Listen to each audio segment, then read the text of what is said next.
या कार्यक्रमाचे प्रायोजक आहेत चरक आयुर्वेद, सातारा आणि वाई. कडक उन्हाचा दाह शमवणारं आयुर्वेदिक शॉपिंग.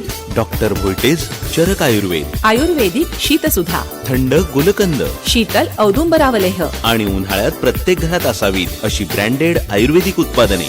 डॉक्टर भोईटेस चरक आयुर्वेद, पोवई नाका सिव्हिल हॉस्पिटल रोड व राजवाडा बस स्थानकासमोर सातारा आणि किसनवीर चौक वाई. चरक आयुर्वेद, महाराष्ट्रातील वहिले आयुर्वेदिक उत्पादनांचे सेल्फ हेल्प शॉपिंग. चरक आयुर्वेद, चरक आयुर्वेद, महाराष्ट्रातील वहिले आयुर्वेदिक उत्पादनांचे सेल्फ हेल्प शॉपिंग. चरक आयुर्वेद. नमस्कार श्रोते हो, आहे उन्हाळा आरोग्य सांभाळा या आरोग्यविषयक कार्यक्रमाच्या एका नव्या भागात आपल्या सर्वांचं पुन्हा एकदा स्वागत. श्रोत्यांच्या विनंतीनुसार आजच्या भागात उन्हाळे लागणे या व्याधीविषयी आपण चर्चा करणार आहोत आणि यासाठी आपल्यासोबत आहेत सातारच्या वैद्य प्रिया भोईटे मॅडम. नमस्कार प्रिया मॅडम. नमस्कार.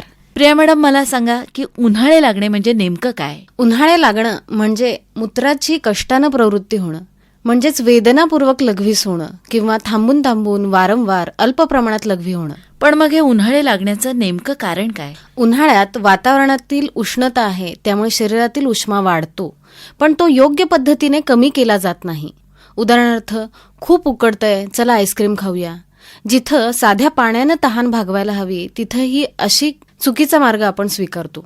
म्हणजे फ्रीजचं दार उघडायचं आणि डायरेक्ट बाटली तोंडाला लावायची. अगदी बरोबर.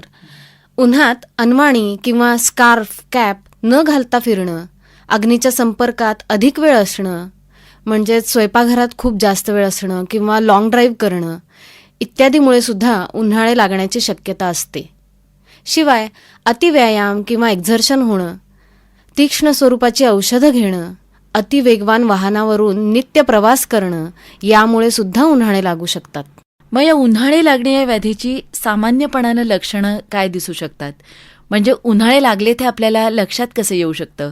लघवी खूप थोडी पण वारंवार होणं, लघवीला खूप जळजळ किंवा दाह होणं, ओटीपोटात किंवा नाभीच्या भोवताली जडपणा येणं व वेदना होणं, तसेच जननेंद्रियांवर सूज येणं किंवा खाज येणं, युरिनवरचा कंट्रोल नसणं इत्यादी सर्व लक्षणं उन्हाळे लागण्यामध्ये दिसून येतात.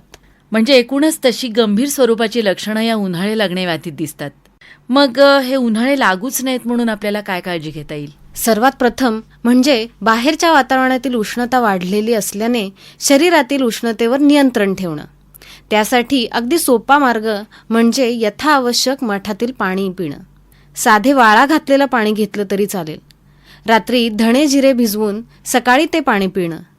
सैल सुती कपडे वापरणं, जेणेकरून घाम शरीरातून बाहेर पडेल आणि सहज हवेमुळे सुकून जाईल आणि शरीरातील उष्मा कमी होईल.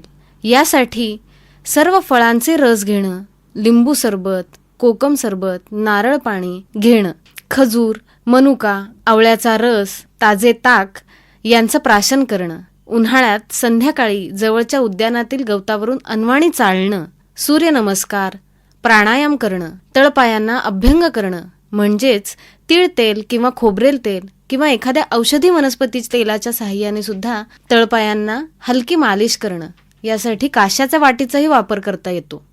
अशा प्रकारे काळजी घेतल्यास उन्हाळे लागणं हा विकार उद्भवणारच नाही. ही सगळी जरी काळजी घेतली तरी आता तापमान इतकं वाढत चाललंय की काही वेळेला उन्हाळे लागू शकतात. मग त्याची तीव्रता कमी करण्यासाठी काही उपाययोजना आहेत का? हो, आहेत ना. चंद्रप्रभावटी, चंद्रकला रस, कामदुघा, चंदनादिवटी, प्रवाळ, गोक्षुरादी गुग्गुळ, उशिरासव, चंदनासव अशी औषधे उपलब्ध आहेत. परंतु ही औषधे व्याधीच्या तीव्रतेनुसार देता येतात, म्हणून वैद्यकीय तज्ज्ञांचा सल्ला घेणं जास्त उत्तम राहील.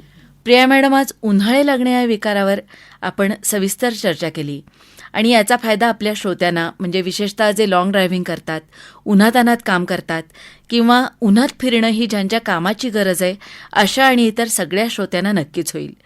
आहे उन्हाळा आरोग्य सांभाळा या आरोग्यविषयक कार्यक्रमात आज आपण इथंच थांबणार आहोत. मात्र पुन्हा आपण भेटणार आहोत आहे उन्हाळा आरोग्य सांभाळा या आरोग्यविषयक कार्यक्रमाच्या शेवटच्या भागात एका नव्या विषयावर चर्चा करण्यासाठी. तोपर्यंत नमस्कार. या कार्यक्रमाचे प्रायोजक होते चरक आयुर्वेद, सातारा आणि वाई. रणरणता उन्हाळा सुसह्य करणारं आयुर्वेदिक शॉपिंग. डॉक्टर व्होल्टेज चरक आयुर्वेद. आयुर्वेदिक फ्रेशनेस स्प्रे, ज्यूस, सरबते, शीतसुधा, सनस्क्रीन लोशन, आय ड्रॉप्स कुलकंद. आणि उन्हाळ्यात प्रत्येक घरात असावीत अशी ब्रँडेड आयुर्वेदिक उत्पादने. डॉक्टर भोईटेस चरक आयुर्वेद, पोवई नाका सिव्हिल हॉस्पिटल रोड व राजवाडा बस स्थानकासमोर, सातारा आणि किसनवीर चौक, वाई. चरक आयुर्वेद, महाराष्ट्रातील पहिले आयुर्वेदिक उत्पादनांचे सेल्फ हेल्प शॉपिंग. चरक आयुर्वेद. चरक आयुर्वेद, महाराष्ट्रातील पहिले आयुर्वेदिक उत्पादनांचे सेल्फ हेल्प शॉपिंग. चरक आयुर्वेद.